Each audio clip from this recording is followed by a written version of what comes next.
I have one or two here. Okay, so what I'm going to do here is I'm going to type SSH, okay, and then I'm going to type the IP address 192.168.56.102, and I'm going to hit enter. What it's doing here is it's exchanging the fingerprints here. So we did first thing here. When I hit enter, this is what I did. Number one, initiate the connection by contacting the server. Okay, and then number two is server sends a public key, and then there is a negotiation going on. That means it's asking for the password here. So let me copy this.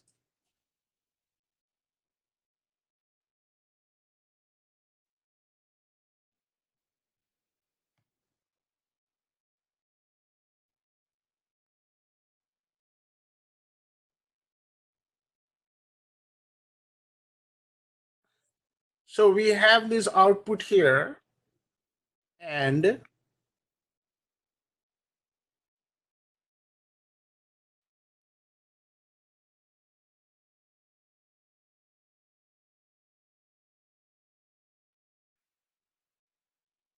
okay, so let's dissect this.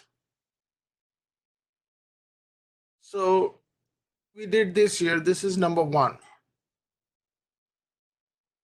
Okay. Okay.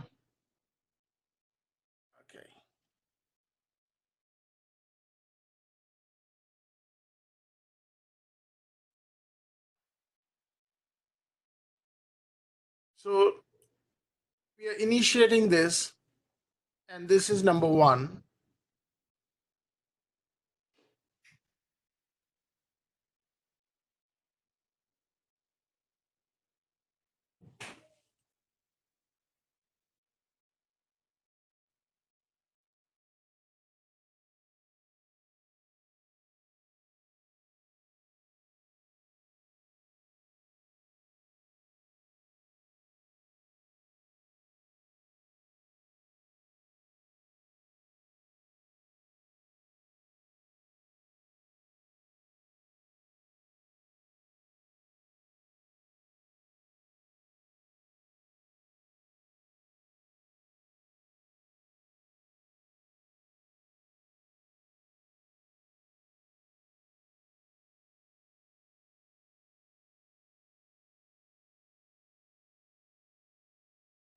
Okay.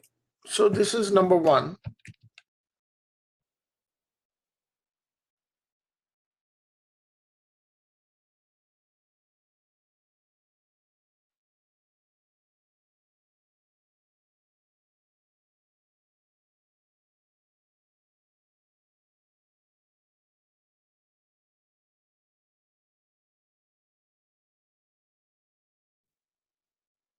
This is one.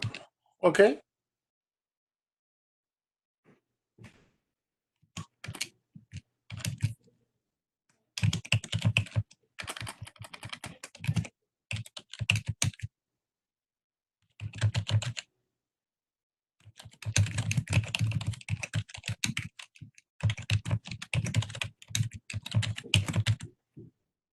Okay. This is number one. And then uh, number two is the server sends the public key. Okay. Authenticity of the server. So it sends the public key here. So it did, and it sends the public key. Number two.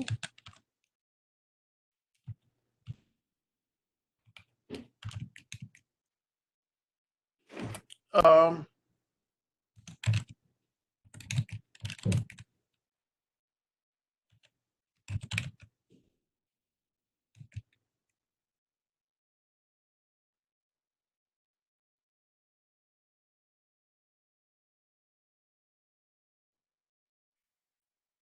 Okay, so it's so basically it's asking for the password.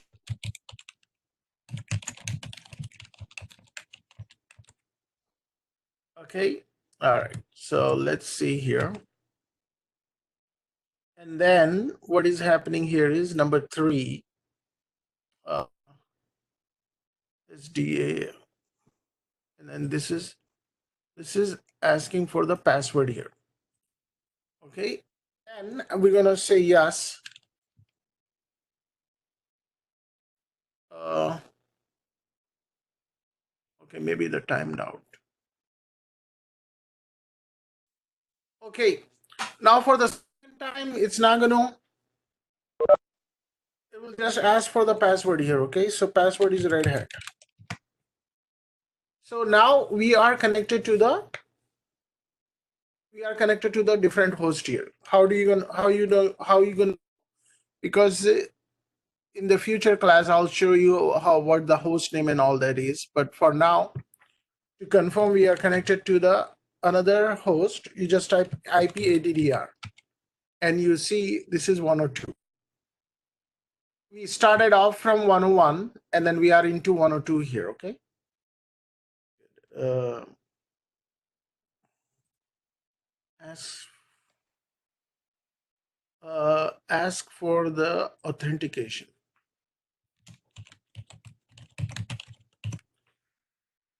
And then this is a negotiate parameter. This is what this handshake is happening here. Okay, so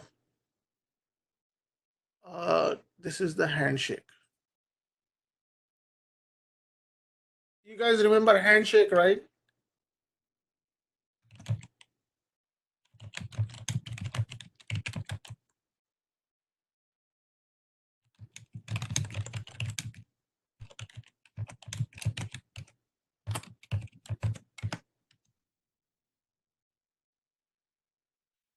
And it will ask for the password.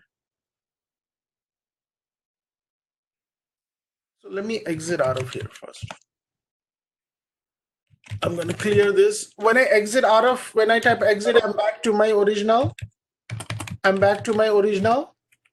place, original server 101. So I'm going to connect to 102. And then the authentication has already been established here. If you're going to go to a new server, then this will show up again because it has placed the RSA key here. I will show you where is the RSA key in a minute here. So then it will do the login the server, user login to the server here. So it will ask for the password.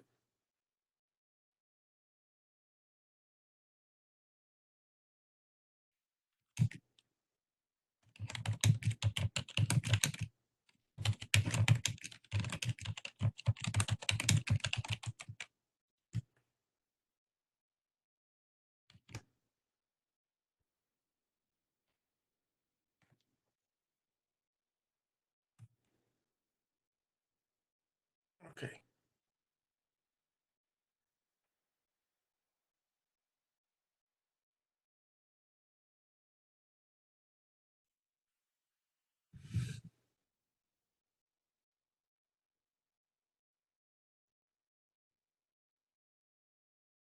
Okay, so why is this happening here? Because what happens is in the normal environment, from your computer, you connect to this one of this client here, and from there you connect to the real computers, real host.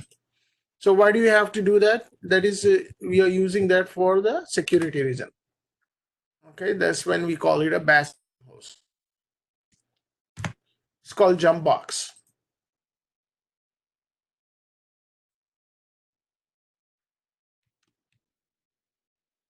So let me take jump box.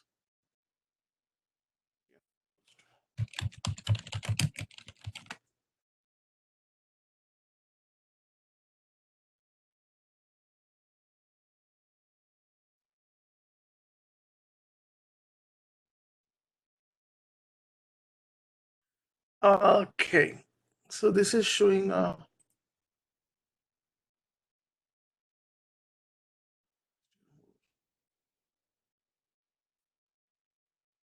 Okay, this is a good example here, but it from the AWS perspective, but this is how normally it works.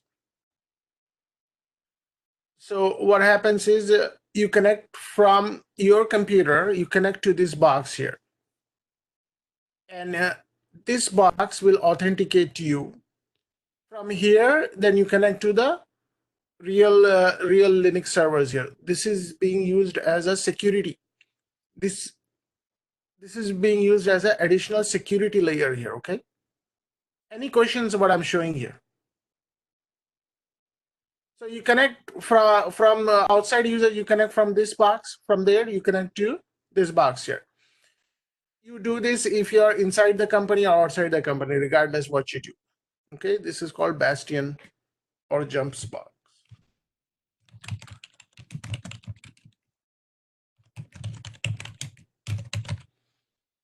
Okay, so first day on your work, they will ask you, you cannot connect.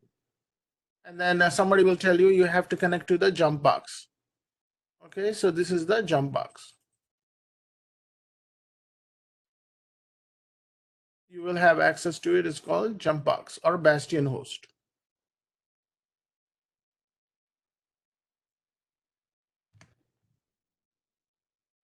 Okay, so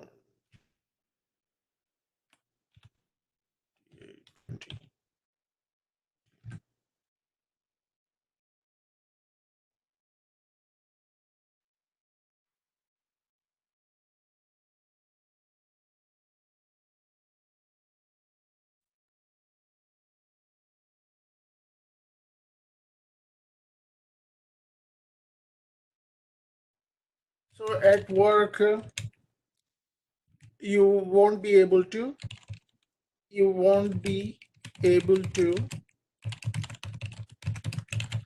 directly to the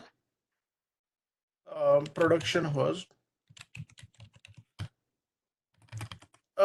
able to connect directly to the hosts. So for that, you have to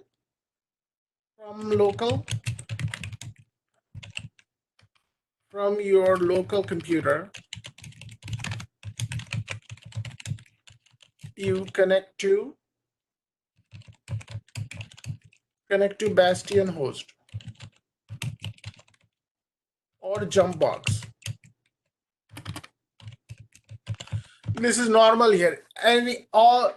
Every place I worked, they always have a jump box here, because what jump box does is it also resolves some issues with the DNS and all that. We're gonna learn that a little later. But so I hope you're getting the concept. As a user, you connect from here, this box. From there, you can connect to the real boxes you will be working on.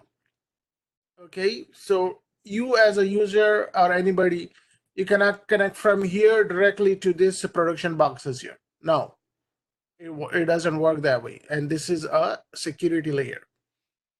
Okay, so this is a good example here, I think.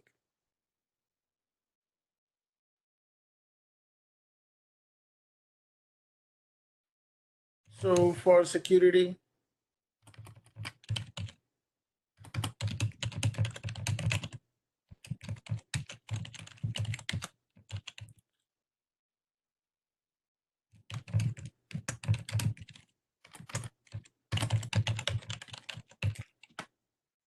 okay, and so you do SSH 192.168.56.102. So you're using IP address, or in your work environment, what you could do is you could do SSH, and you could use the name also. Little later, we're gonna figure out what the name is gonna be. You could use that name also, ZMPT. I'll show this later on. Okay, don't worry about this. dev.zmpt1.com, something like that. Okay, using the host name. Okay, and you will be prompted to enter password.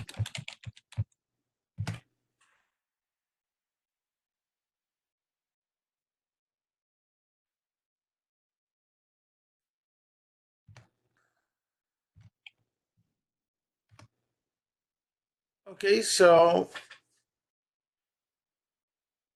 here we connected from one computer to another computer, and then we are into a different computer now. If you type IPADDR, you are into 102. And if you type exit, you will go back to the one you were previously in. You were in 101. Okay, so let's see here. Sends the public key asking for authentication. Negotiate parameters and open source channel. So you're going to do this in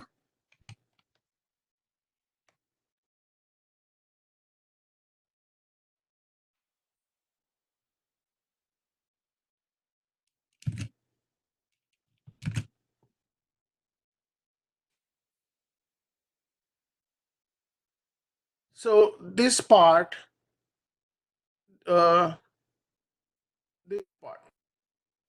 Number three, what is number three is doing is doing the handshake. Okay, you all remember the handshake, right? Three-way handshake. Sync, syncac, ack. So let me take a look here.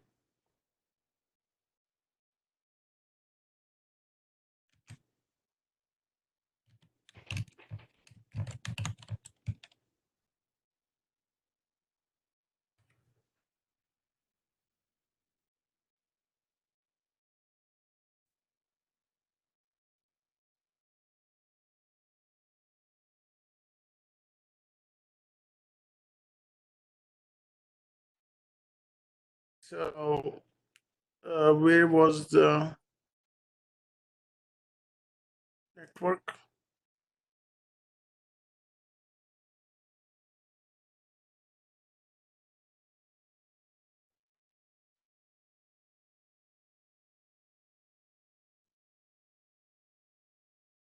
Okay, so this is a TCP connection here. I talked to you about this. This is what this is exactly means, is establishing a TCP connection. Okay, so what is happening here? It's sending synchronization, and this is the server. Don't think this is a server. You connecting to another client here. It could be server or anything. Okay, from here you go sending it, and then this is what is happening: a sync acknowledgement, and then this is acknowledgement here. So this process is happening right now. This is what exactly happened here.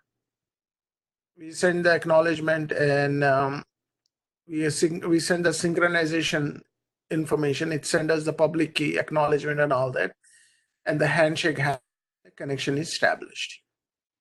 Okay, and this is running on port 22. It runs on connection is, this is a TCP connection. So what is a TCP connection? Transport Control Protocol.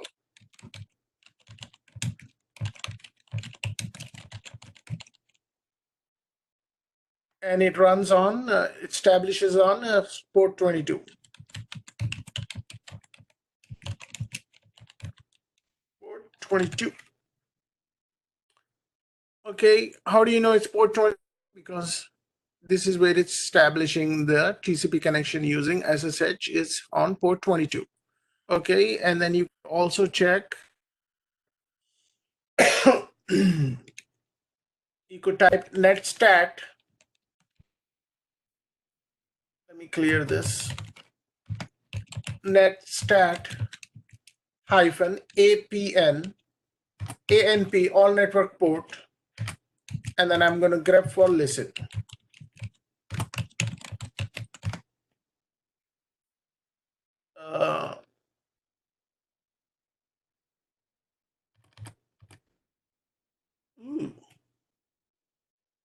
Netstat is not installed here.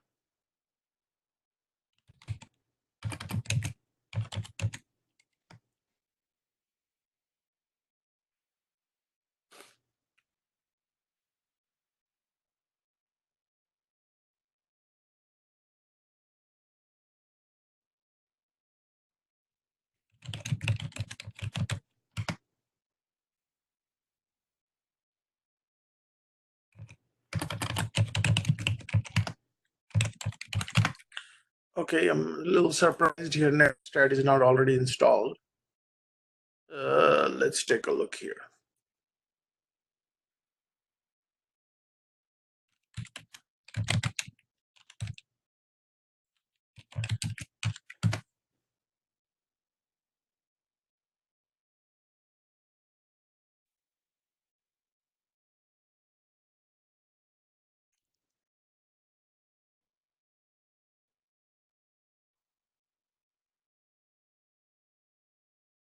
Okay, I suppose you have to install it here. Can you check quickly on your 6? Is it installed already?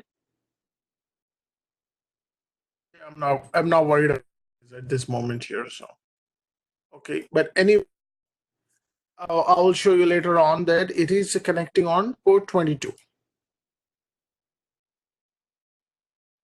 Okay, and it's a transport control protocol. Okay, good. Any questions here? I'm gonna give a 2-minute pause, and then I want you guys have here.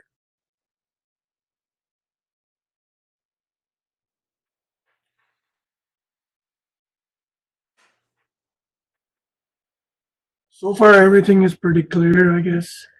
So, except this netstat, so I guess you're gonna install it and we'll see. Yeah. Can you check if you still And my command is just to know how many ports are connected to the server or are open. Yeah. When you type netstat -anp, ANP stands for all network port. Oh. Okay, so let me see on this. And we can grab any specific port as well, like pipe grab, like any port if we want to know. Yeah. So here on a different computer.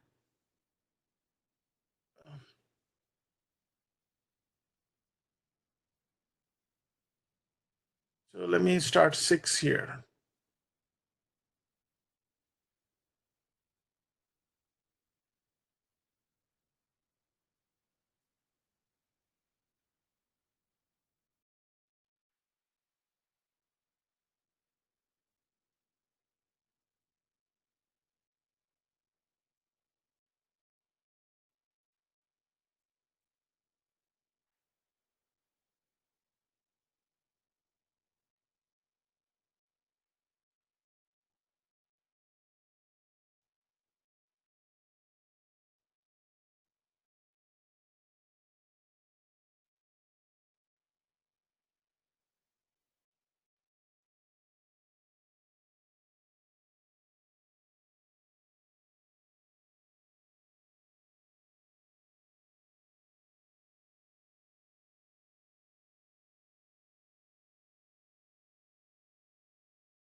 Okay, on 6, it's already installed. Okay, so let me do a demo here. Let me see if I could connect using name.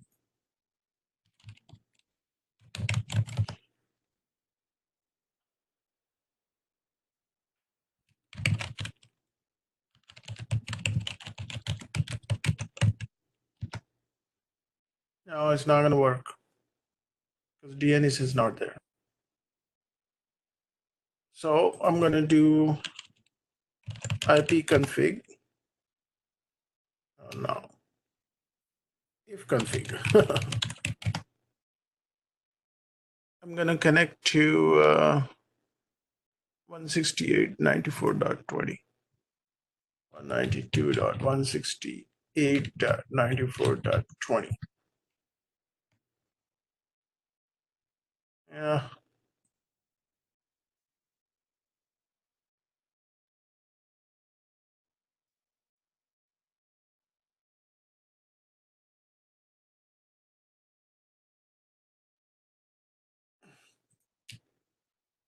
I put it in twice.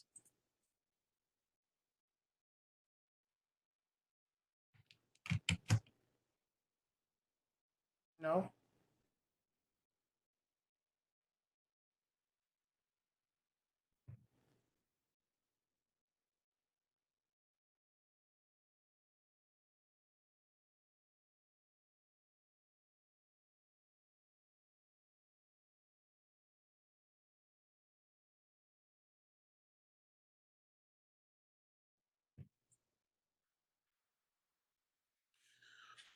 Let me try the 10 one, 10 IP. 10.0.2.5. Yeah, I was playing, so it may not work. Let me just close this. And this is the one we were working with. Oh, that is 7 anyway. Shoot. Okay, no.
So you type net stack,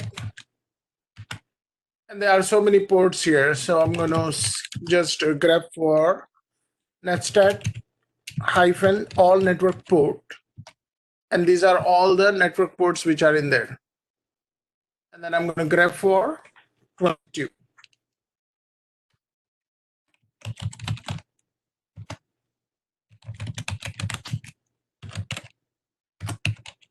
All network port. Then I'm going to grab for listen. All the listening in. Okay, so by default, there are some ports already in there which are listening. And if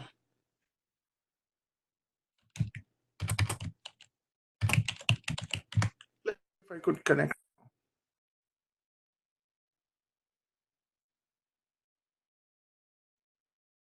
Yeah.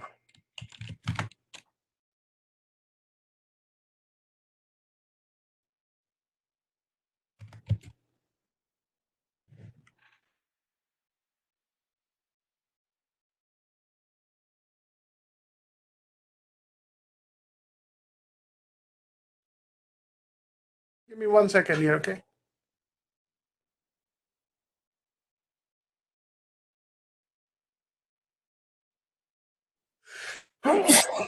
Excuse me.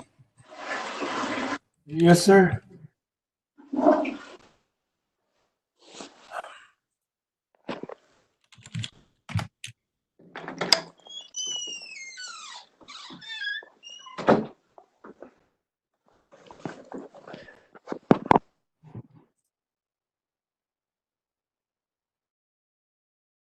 Okay, come on, computer.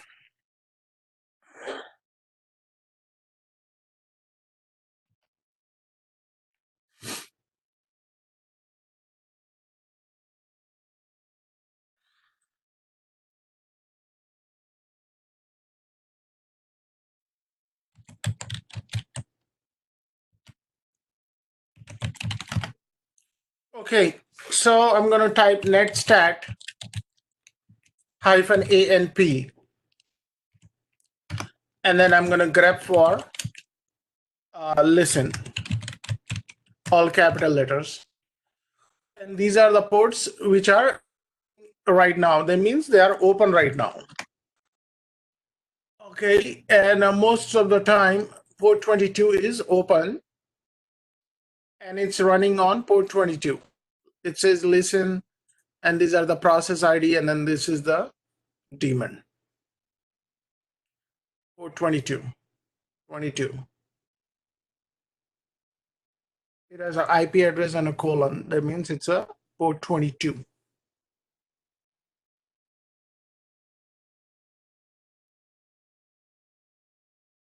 Well, that's a default. That's a default port 22 by a standard operating system.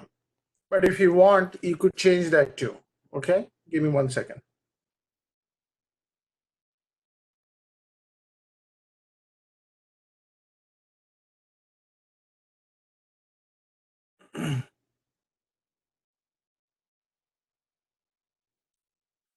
All right, so that is just the demo I showed you here. So let's move on. So what's happening here is each time you want to connect, it's asking for the password here, right?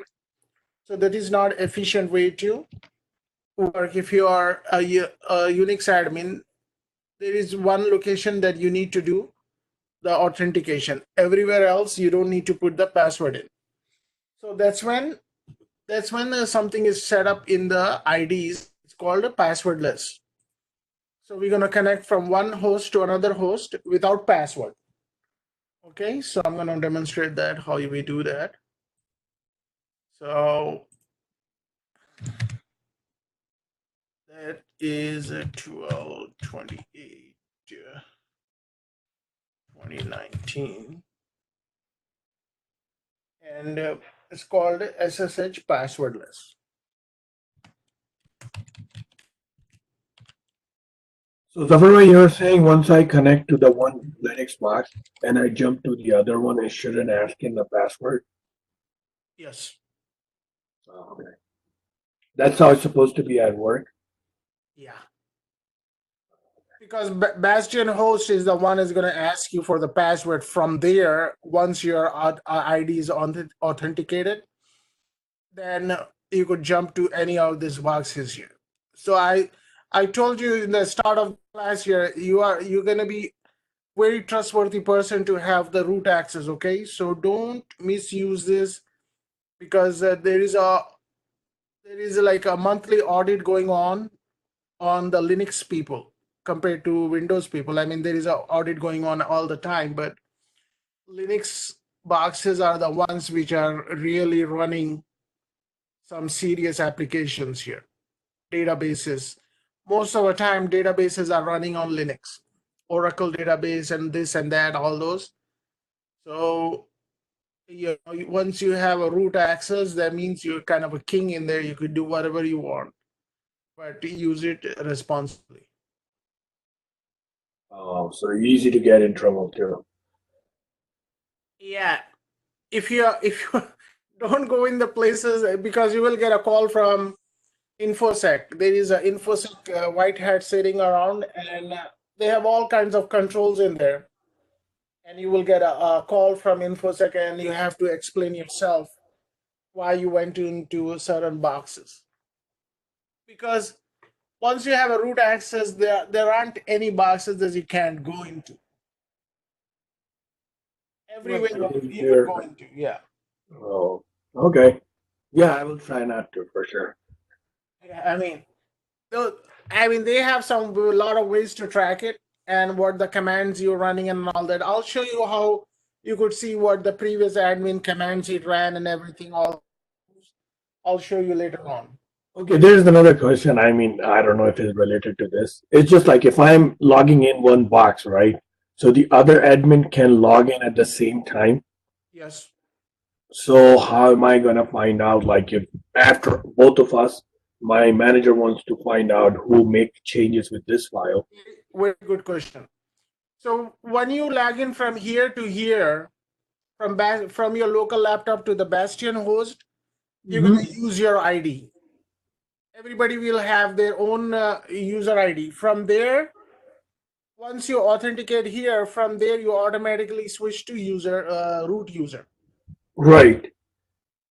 So you cannot go into the system typing root here. Like here we are typing root and the password, right? No.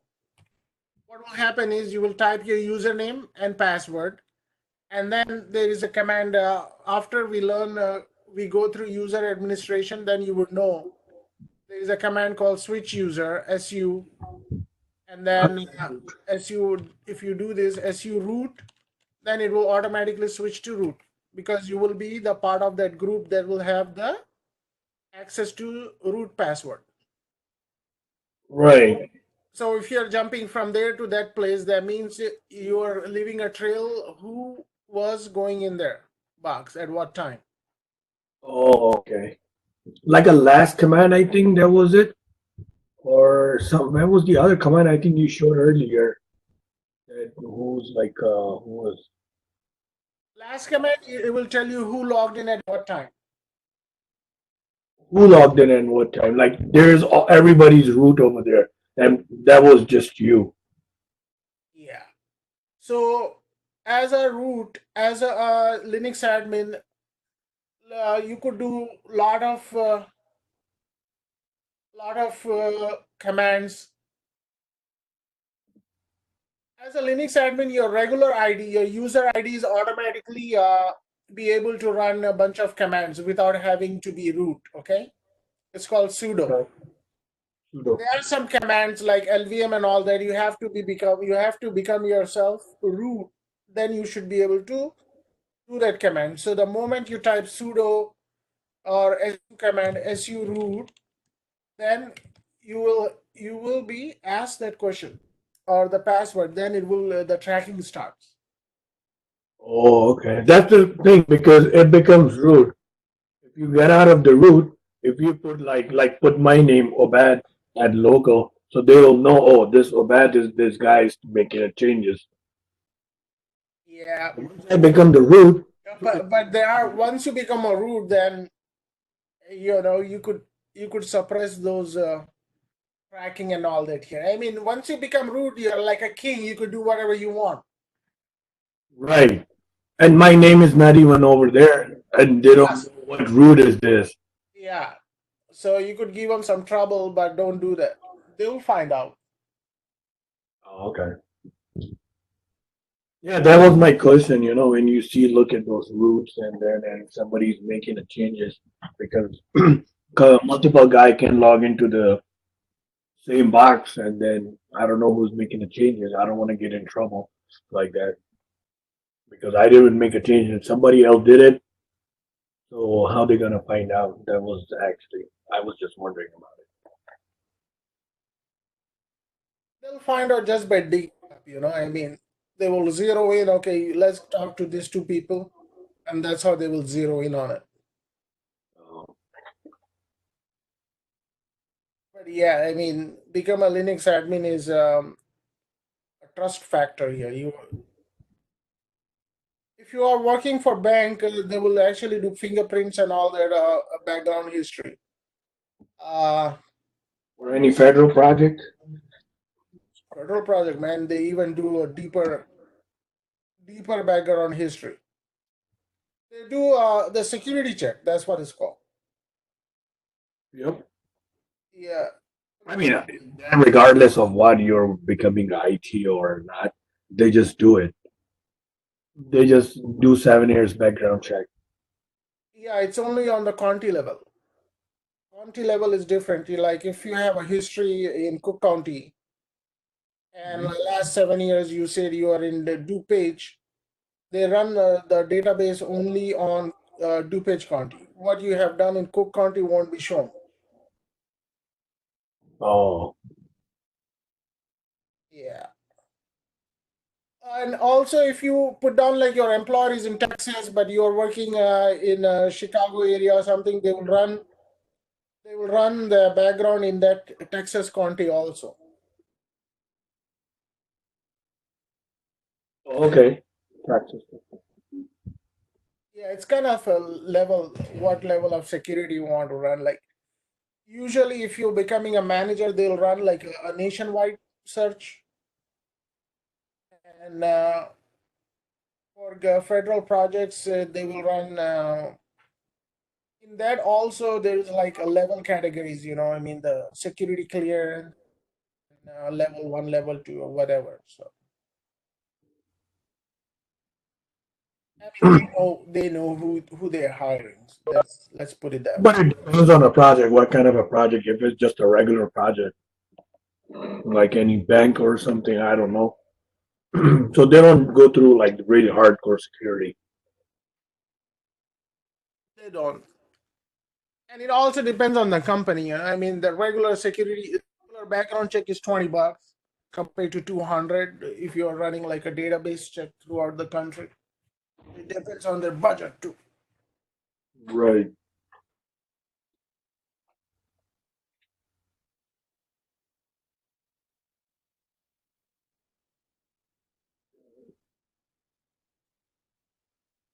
Yep. Okay, so I'm gonna show you how to do the passwordless. So there's gonna be a host, source host, and the destination host. So in this scenario, we have 192.168.56.101, and this is the destination host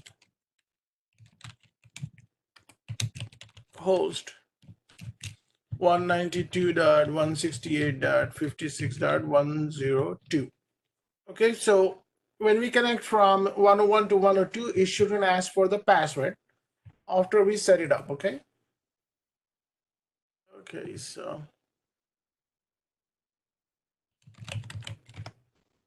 where are we into? We are into 102. So I'm gonna exit out of here. And one more time, I'm gonna try to do SSL into 102.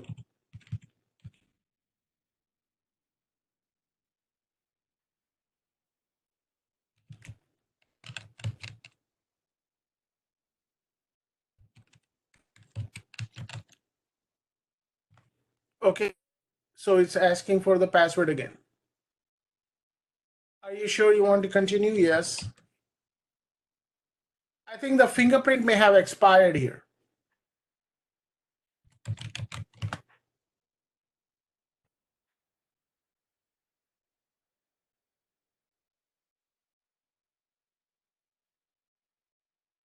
And then it will ask for the password.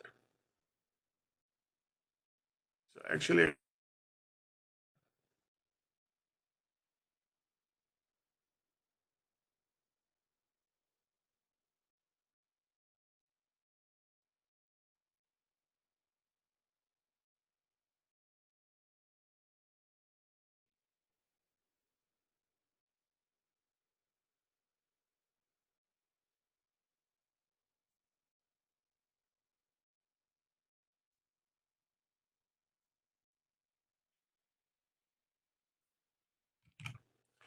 so 1, 2, 3, 4 is just the breakdown of this output here. Okay, I don't stress too much on it anyway. So all right, let's do this. You will be prompted to enter the password.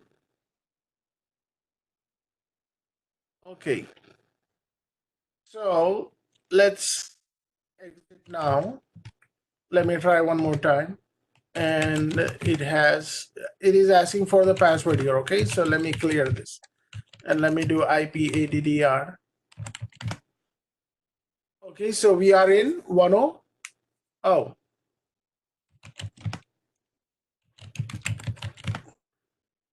so where are we? 101. So we are in 101 here. It's confirmed here. Okay.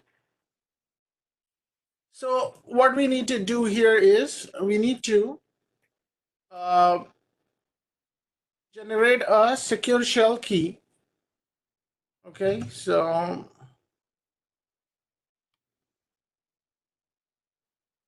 we need to generate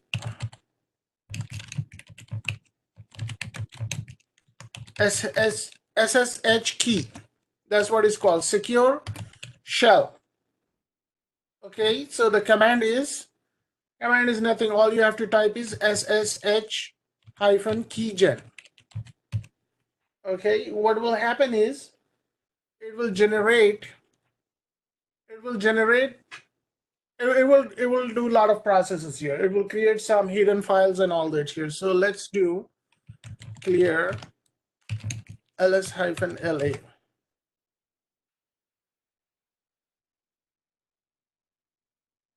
And so there is a folder in here. You already have one.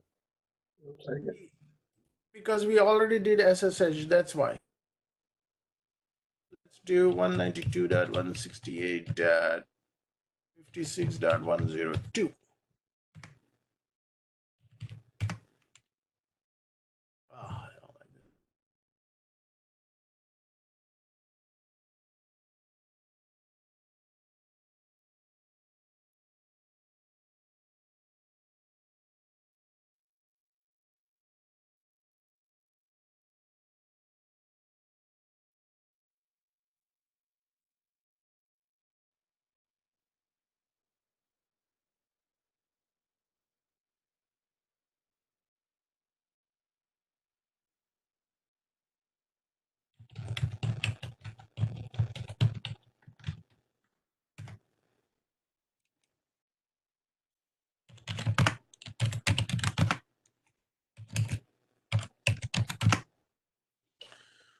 Oh, okay, I think it's a temporary one that it created. cd/s.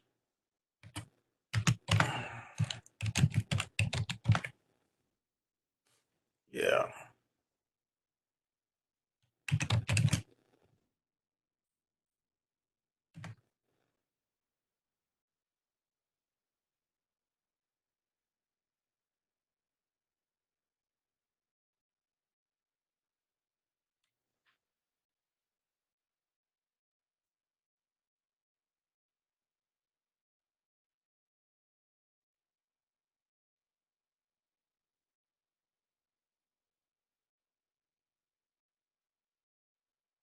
Okay, anyway, don't worry about this here, okay? Let me clear this.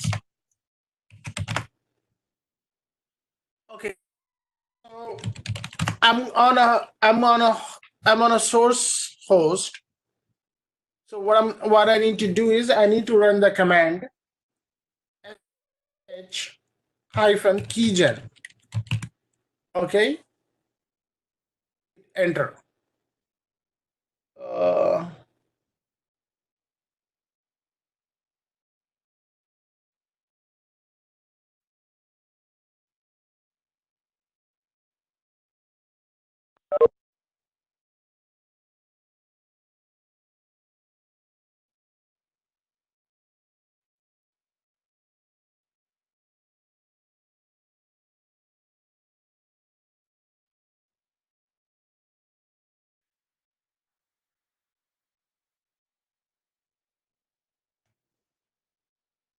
Yes, the file in to save the keygen. Okay, I'm gonna just hit enter here, okay? And then it's kind of asking for a Faraday set one also, but you could dismiss too. And then I'm gonna hit enter here. So what happened was it fingerprint. So let's see here, ls-la, and then I'm going to go into ssh folder, cd.ssh folder, and I'm going to type ls-la. Okay. So what it did was it created a private and public key here. So it created this key, numeric key, and then it created a private key, and then this is a public key here. Roles. RSA is the one in all these authentication tab. So if you cat this, it will have an alphanumeric ID in there. Look, it's 1 in trillions or whatever. This key is only generated at this moment for this user. Okay, and then let's cat this one here, public key. And this is a public handshake key here, okay? So I'll show you how it goes.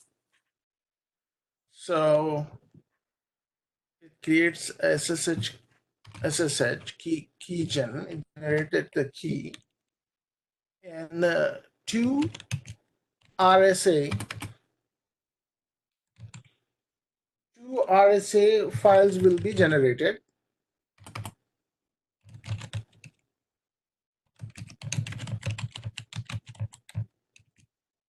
Okay, private key. Okay, private key and a public key. And public key.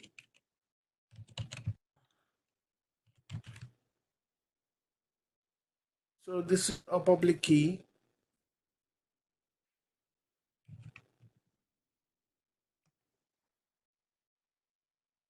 And a private key.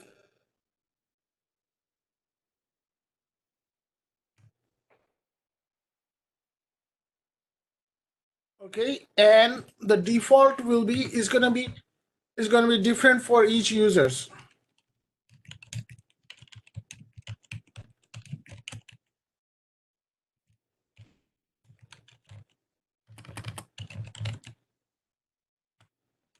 And then in this case, the default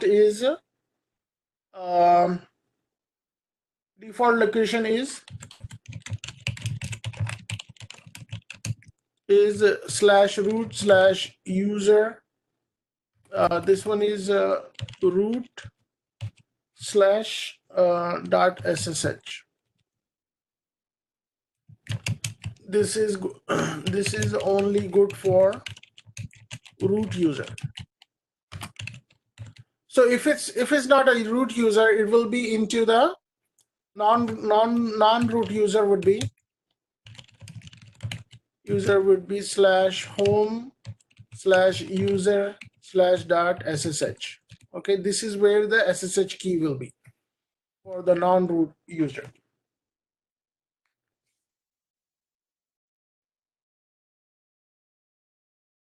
Okay, so I got a question.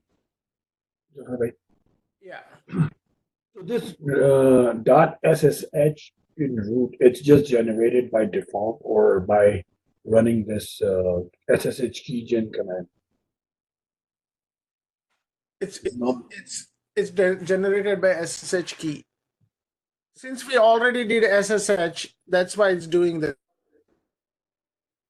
Let me kickstart this one here, and I'm expecting this server not to have that SSH key in there. SSH folder.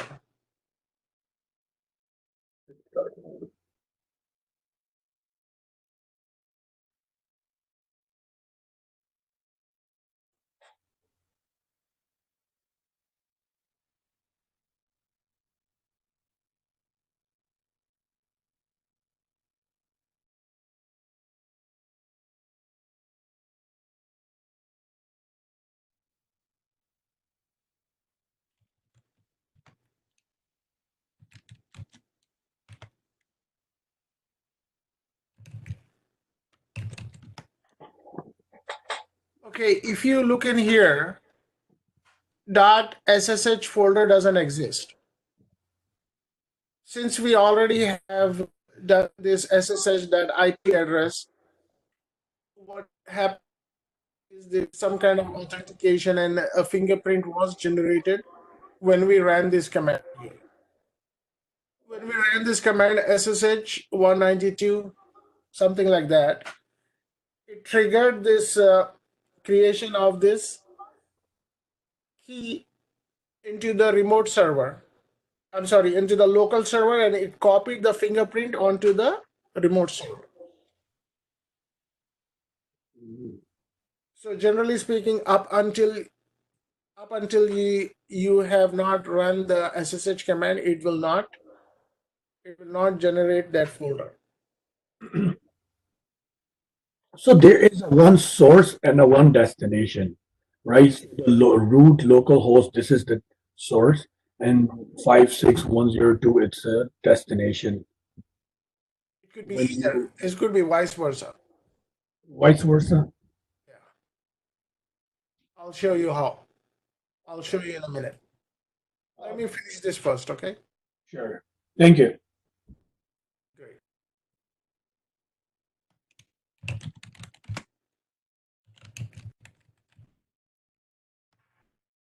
So what I'm going to do here is I'm going to copy this file here to the destination host. Okay, so let me go to CD.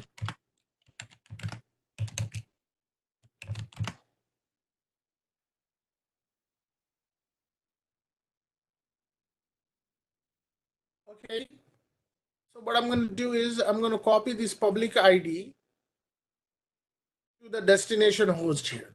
Okay, now I have to show you SCP. SCP stands for secure copy.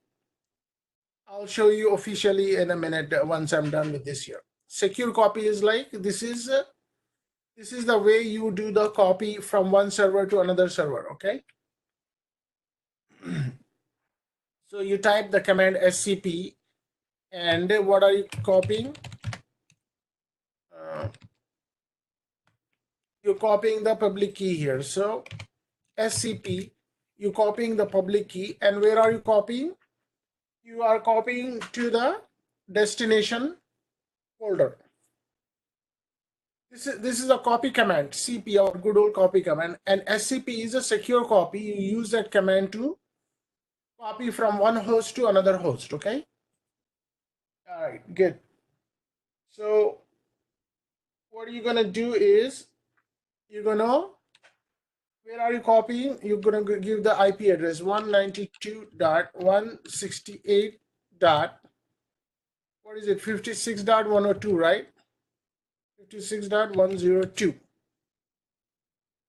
And then you have to type a colon. And then you have to give the slash. Then now you could give the exact folder, which folder you want to put this into. Okay. So I want to put this into the root folder.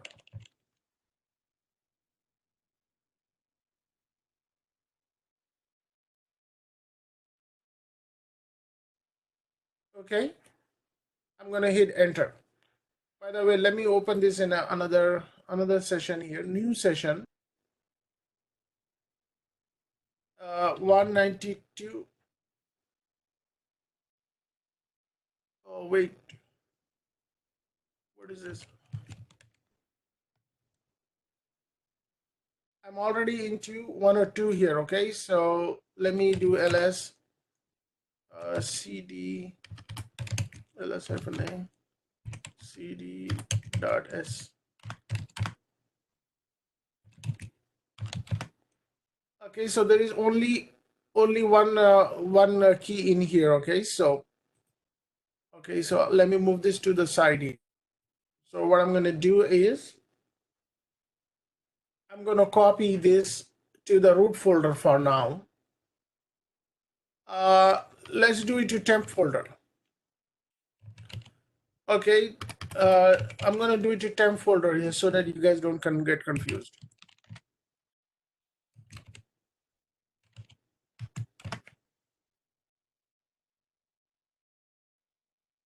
Okay, so I'm going to copy to the remote host temp folder.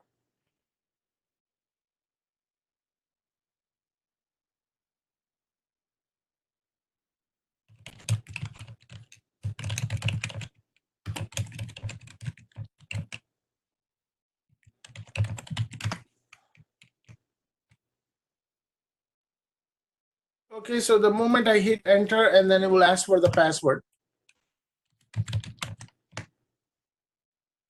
And then if I do ls here, I should have this copy here. See rsa.public. Okay. So now I'm into the destination host. So in the destination host, what I'm going to do is I'm going to clear this. Okay. Let me go into the CD folder,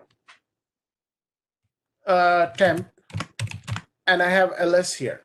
And what I could do is I could cat this file, and then the same exact file I have here.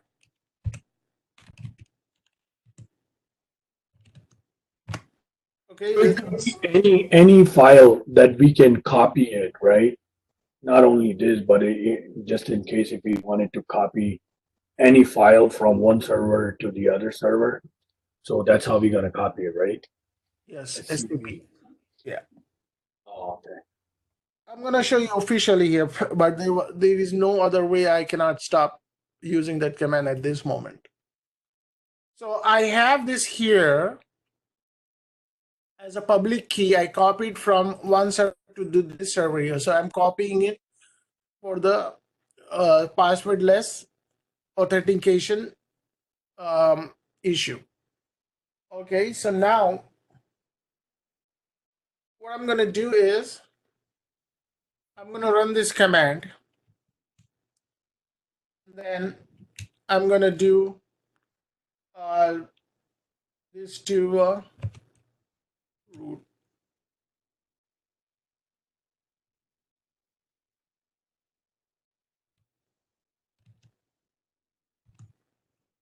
Okay. So when I'm running this command here, what is this going to happen? Okay, hold on. Then you have to type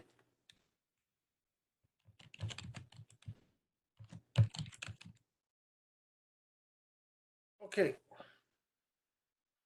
What is going to happen here? What is this command going to do? Can somebody tell me?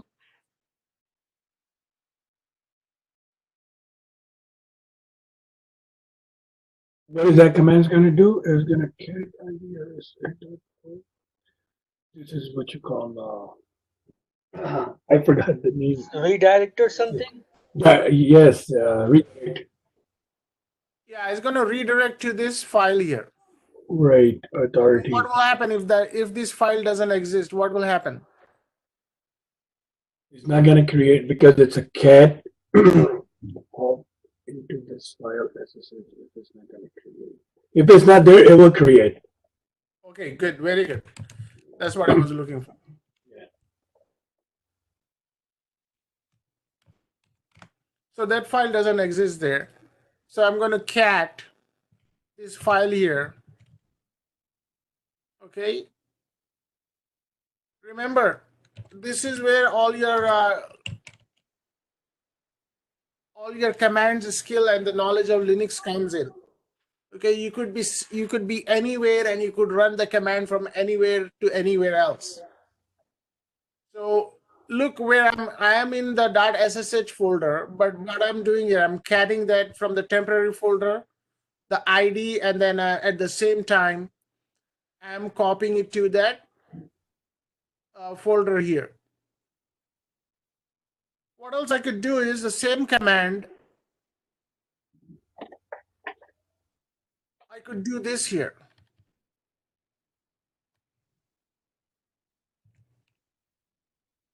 What is this command going to do? It's gonna be a hidden file. No. Anybody else?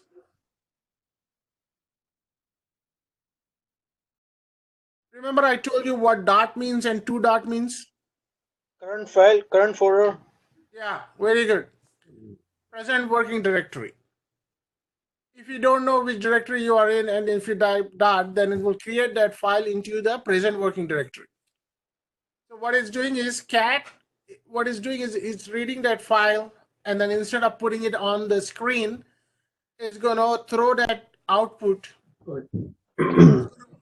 Instead of with cat here, right? So it's gonna read that, and instead of putting it on our face here, it's gonna redirect it to this authorized keys, because it doesn't exist here. It's gonna create one at the same time, and we're telling it to create in the present working directory, which I'm already here. So I hit enter. Oh, authorized that. Which directory?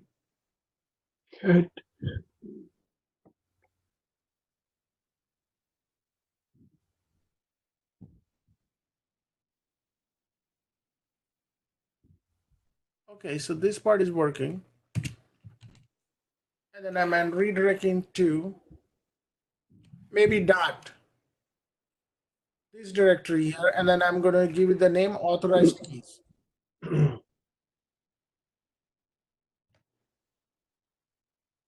Is a directory. A dot.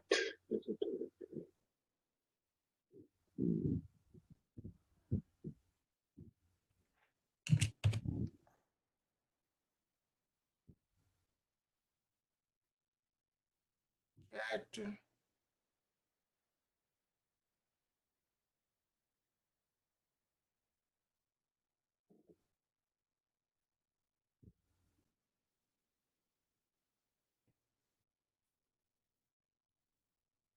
Okay, give me a call here. Give me one moment.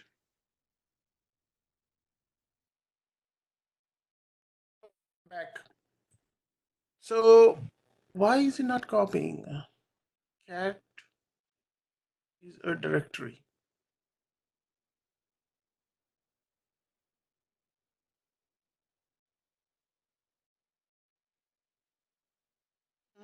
Maybe it may not work. Let me just do this way here. Root slash dot ssh slash authorized. Okay, it worked now. The command should have worked. Okay. So what we did was we copied the key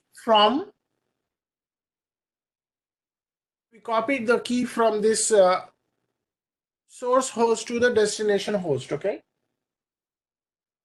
Okay, and the key is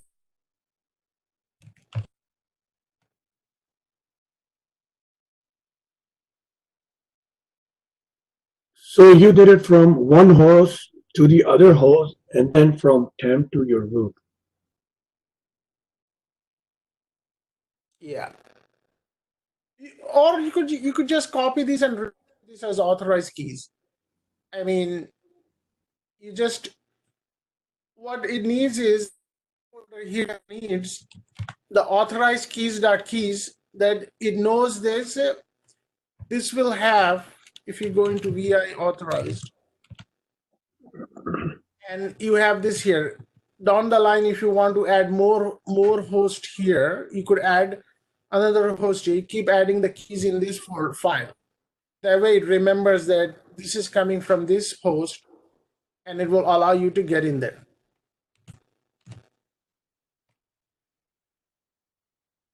So just a little bit, I'm just got confused a little bit. So this authorized keys, right? So wherever we're gonna send this key to any of the host, so we're gonna be able, and we're gonna save it there. So we're gonna be able to SSH into that server. Yeah. Okay, so let's see here. Let me minimize this. And now if I'm going to do SSH and then the ID, it should never ask me for the password if everything went good. 102.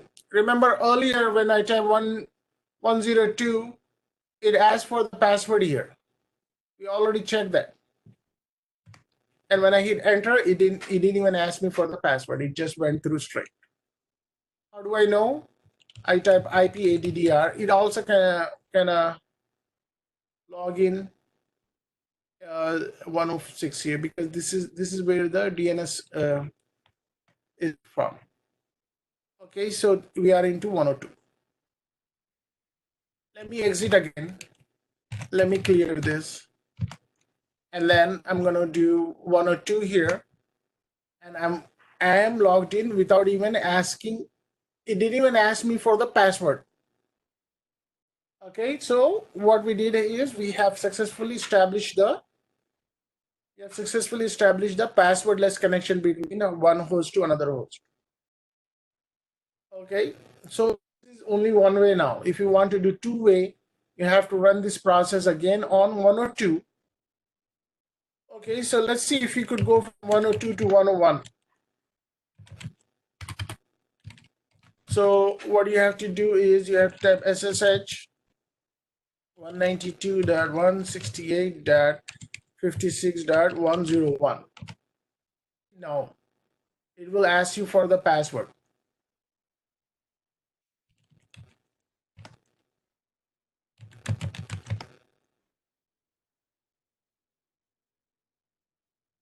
Okay. Let me grab a graphic here. See if graphic.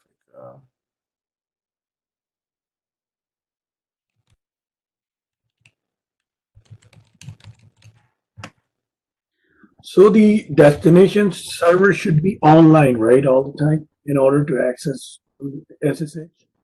Yeah. Yes.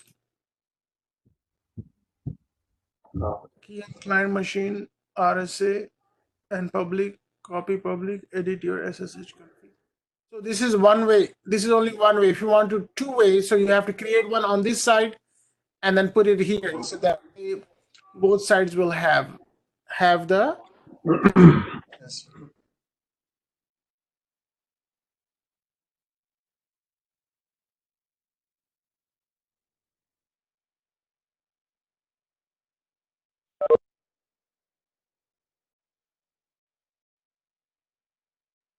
Okay, so let me just so you are doing this activity on the destination host.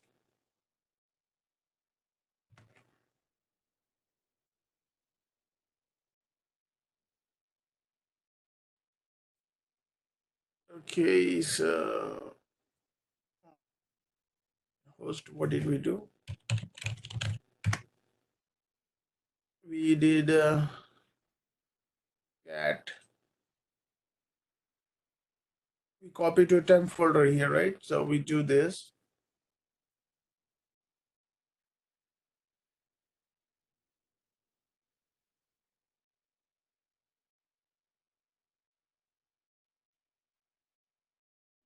And then so all you have to do is just make sure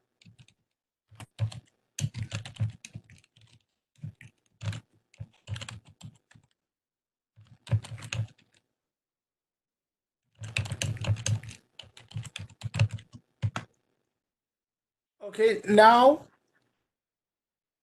this is only one way. If you want to do two way, so you have to run this process here.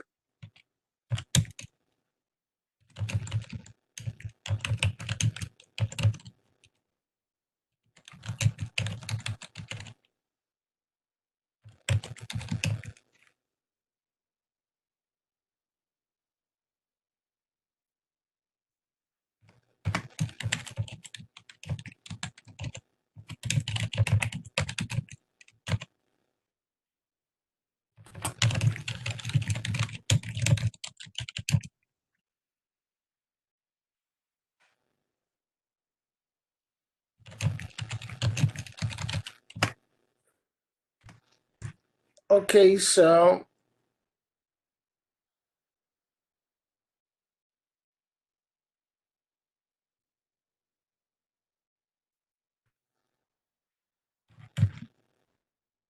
then you have to do SSH.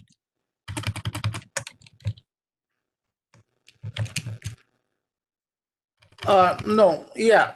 If you do SSH 192 168 dot what is it, 56.102. The connection is passwordless.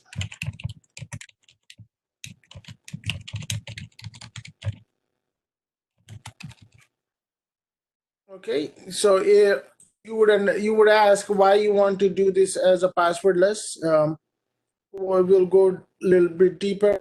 You will understand why you will need a passwordless connection. Okay. All right. Good. So this is how you set up the passwordless connection, and this is only good for the users you have established between. Okay, if you have a different user in 101 and then you're trying to do passwordless, it's not going to work. It's going per user. And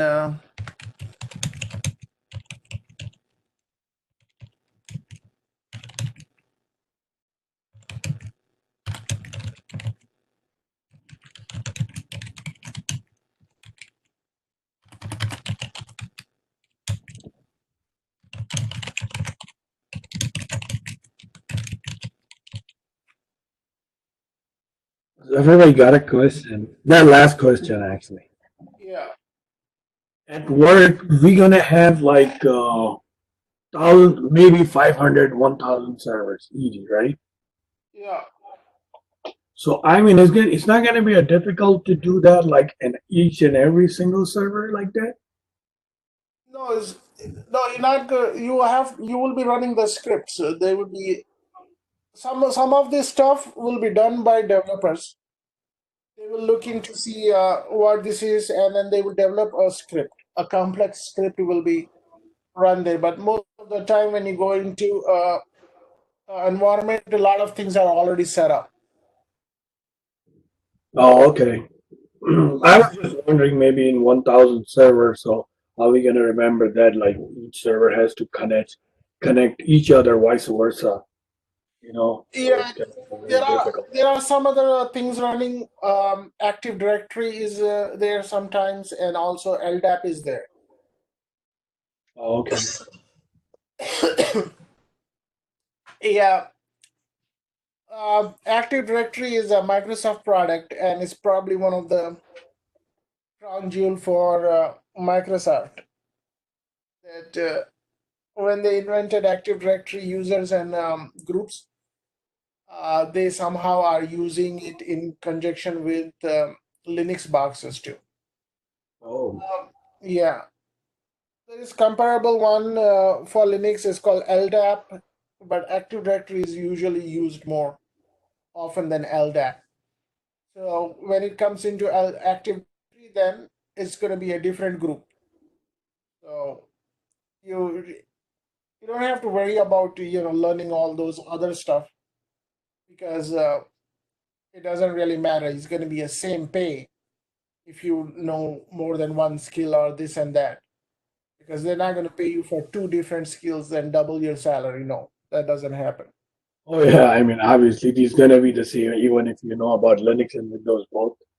So, Yeah, nobody's going to pay you for both. right. They might use you for both, but they're not going to pay you for both. They'll just give you one salary.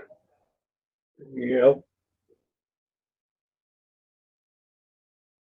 Okay, 5 more minutes. I'm going to officially cover SCP, and then after that, we're going to wrap this up for today. Then we'll just join again tomorrow. Uh, I'm going to cover SCP officially. So,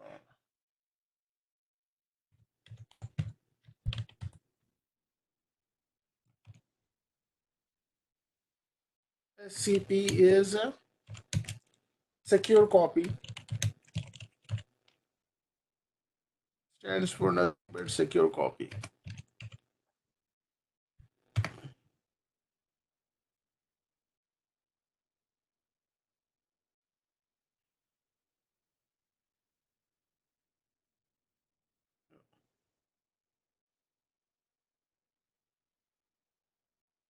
Okay, so what do you use this for? To copy files and folders.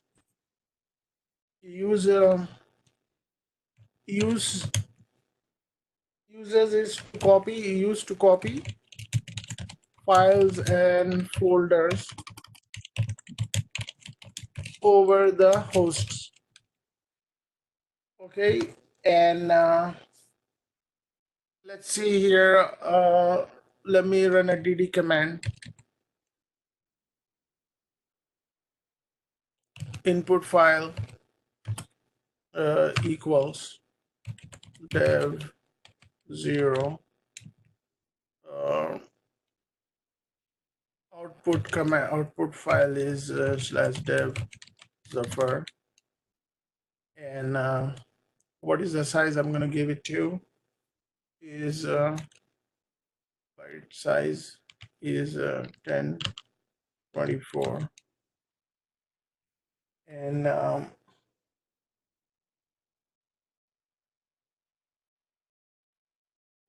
what size should I give? About 25. Yeah, let me give about 25 MB, 25 megabytes.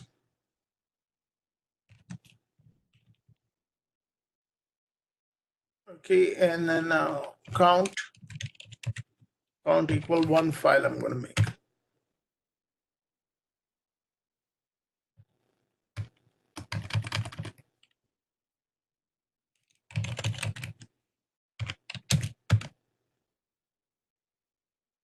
Oh, input.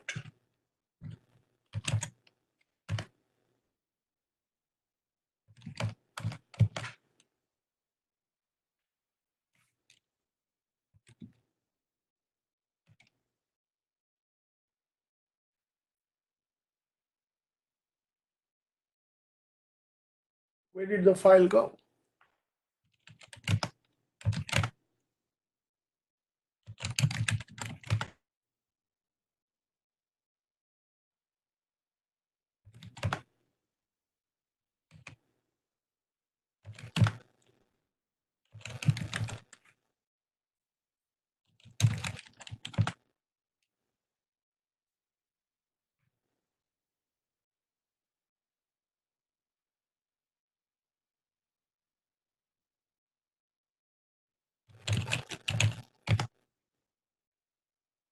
Ah, okay, I'm going to do dd input file equals dev 0 output file. Oh, Zafar.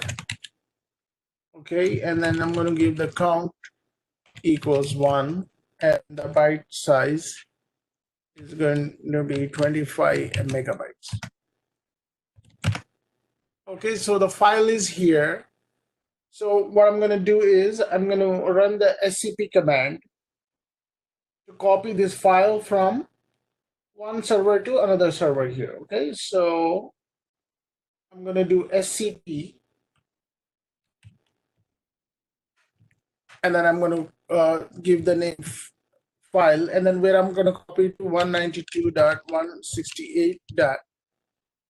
Okay, 56.102, and then you have to give a colon, then a slash starts, and then you could literally put wherever you want this file. Okay, you could put into root slash temp. Okay, and then I'm going to hit enter. I'm going to see if this is going to create the folder too, or it may not create a folder here. Oh, why is it asking for the password?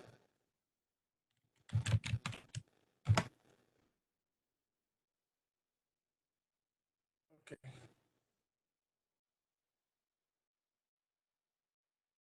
It shouldn't have asked for the password. But let me see. SSH 192.168.56.102. It's asking for the password again. That is interesting.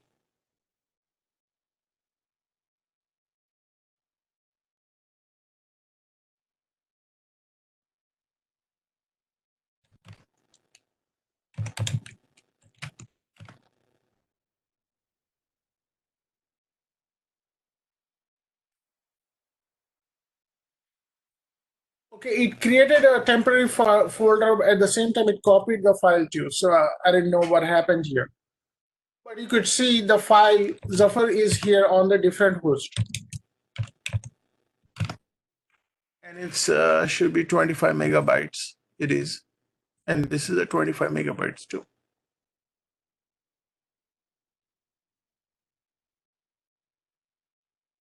I really don't know why this got copied here. I was thinking it will create a folder here. But anyway, what this command did is it copied the file here. But let me exit out of here. Exit.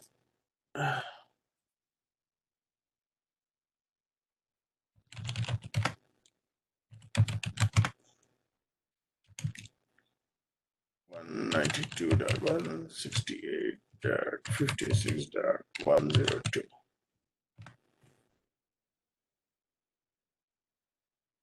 Okay, so this time it didn't ask for the password, but it did earlier. I didn't know what was going on. Maybe, but anyway, so it will, this is the command here. Let me exit history. And this is the, oh,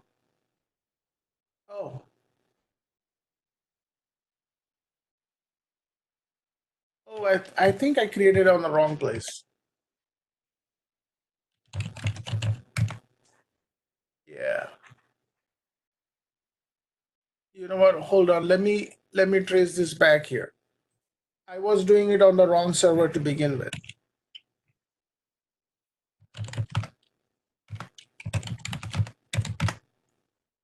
Okay. So IPADDR. I'm on 101 now, right? So let me create the file here. I'm going to create this file, and this is about 50 MB. Let me name it Zafar1. Okay, so the file is here. So this is the destination host. So I'm going to copy to SCP Zafar1. And then now I need the destination host 192.168.56.102. And then I'm gonna put this into the destination folder. Okay, let me just put it in a temporary folder here. Okay, notice it didn't ask for the password here.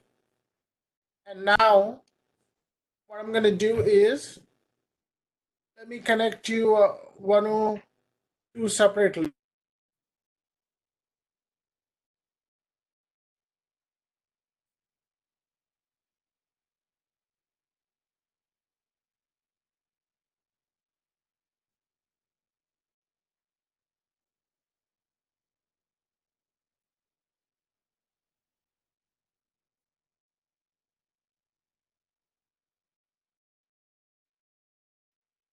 Okay, so I'm gonna root.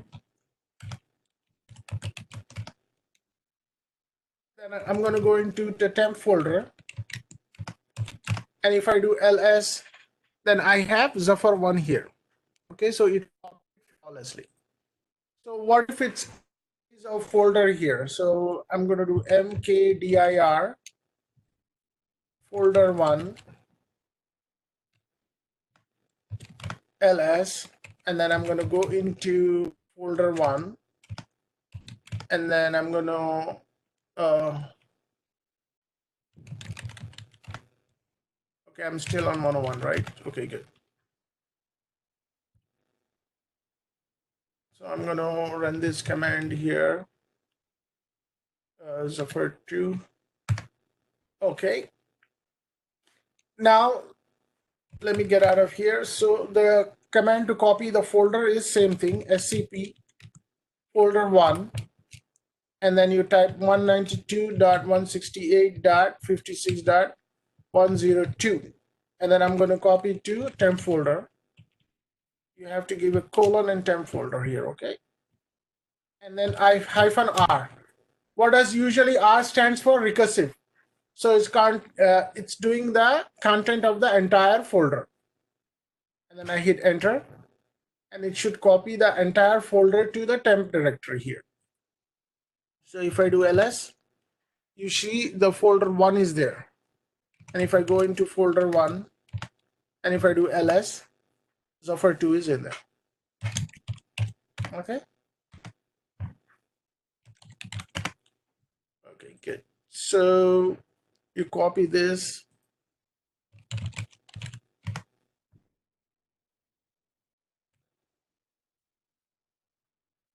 Okay, you there, SCP.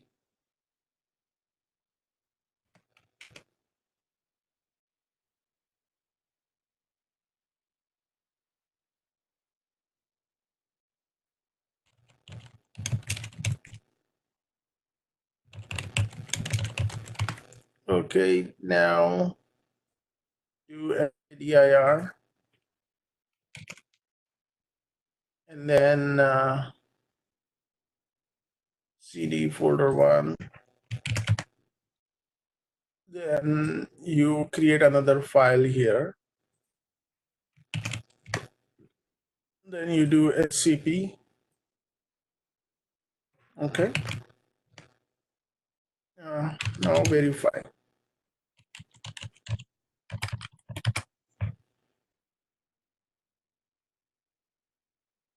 All right, so you get this message here, right? So that's a verification.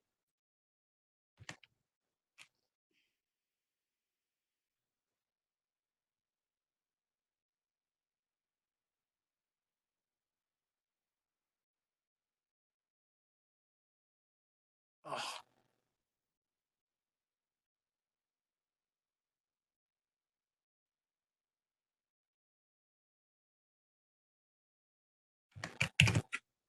okay. All right, so hopefully you get the. This is how you do copy the files and folder from one host to another host, okay? All right, I'm going to end here. Then we'll start tomorrow on time, inshallah.